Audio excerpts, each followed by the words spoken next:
Several members of parliament on Monday expressed their satisfaction or dissatisfaction at the 2020 National Emergency Budget, which was tabled in the National Assembly on Wednesday last by Minister of Public Works Juan Edgil.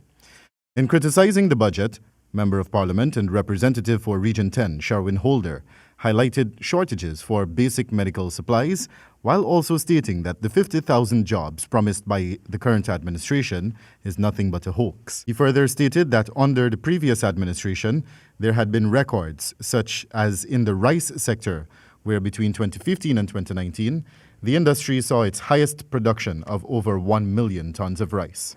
To add insult to injury, many rice farmers were made to wait 2 to 3 crops before they received that meager payment.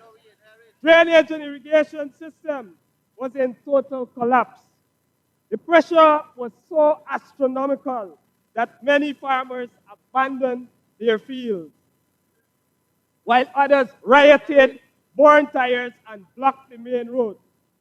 The PPP, as usual, seemed clueless since they had absolutely no plan to restore the rice industry. Meanwhile, Minister within the Ministry of Public Works, Deodat Indar, spoke to the coalition subsidizing the Ghana Power and Light Company Limited with a mere $1 million over its 5-year tenure while in government. He also spoke to the country being in overdraft, according to reports from the Bank of Guyana. When we look at the Bank of Guyana, we found an overdraft of $83.2 billion in the whole. Corretta McDonald of the coalition faction condemned the PPP budget, claiming that it is reflective of a budget intended for the private sector and does not appeal to the needs of every Guyanese. She further lashed out at PPP MPs by stating that instead of creating jobs, they are putting people out of jobs. When we talk about creating 50,000 new jobs, are we saying to this nation exactly where those jobs are going to be allocated? And while we are putting those jobs out, at the same time, we are dismissing hundreds and hundreds of persons. In his submission, Attorney-at-Law Sanjeev Datadin focused heavily on the 2020 electoral saga, where he stated that the law must and should be followed by every citizen of the country, including the lawmakers. To this end, he posited that the rule of law had eroded over the past 5 years, and further, that it had been murdered in the past 5 months. In the last 5 years, Mr. Speaker, the rule of law has been eroded before our eyes. And in the last 5 months,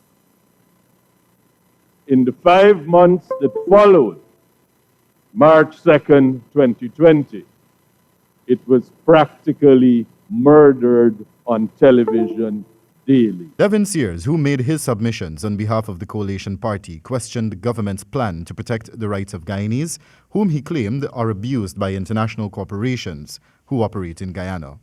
He further spoke to the decade of development, which has been heavily touted by the coalition during its election campaign.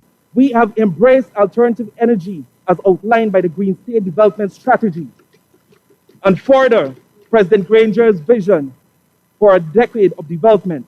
Mr. Speaker, these are examples of forward planning that is needed. As a country, we are on the brink of great wealth with the emerging oil and gas industry. The members on the other side seems nearsighted. Wendell Badrie for the HGP Nightly News.